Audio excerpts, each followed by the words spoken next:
Mzoeshe. Kama ni raundi 7 mpeleke raundi 7 kama vile mimi nilivyozoea. Si leo ulimwanzisha na raundi moja, hiyo raundi moja kifo cha mende miaka 20, alafu hata wajambendua leo tutabadilisha. Si atakuuliza mto wapi?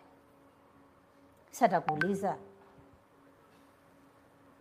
Ulikuwa umemzoesha kila siku ampa 10,000, alafu unarudi unasema siku hizi itabidi wapi? Vile unavyoanzisha hakikisha umevikoleza, sio kuvipunguza babu. Upo? Nipo.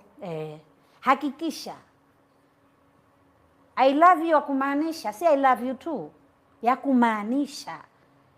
Mpaka nimekwambia mpaka akitoka hivi ana haraka ya kurudi nyumbani, manake yale maneno mmewe anayompa yatosha.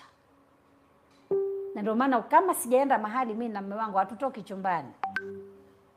Tunashinda huko tu. Mpaka tuulizwa tuwalete huku chakula, leteni. Tuitwa na msalane tu. Maana hatuna budi. Na bafuni kuoga na kurudi. Mapenzi. Wewe. Mwanamke yafaa kulala na manguo? Rabana.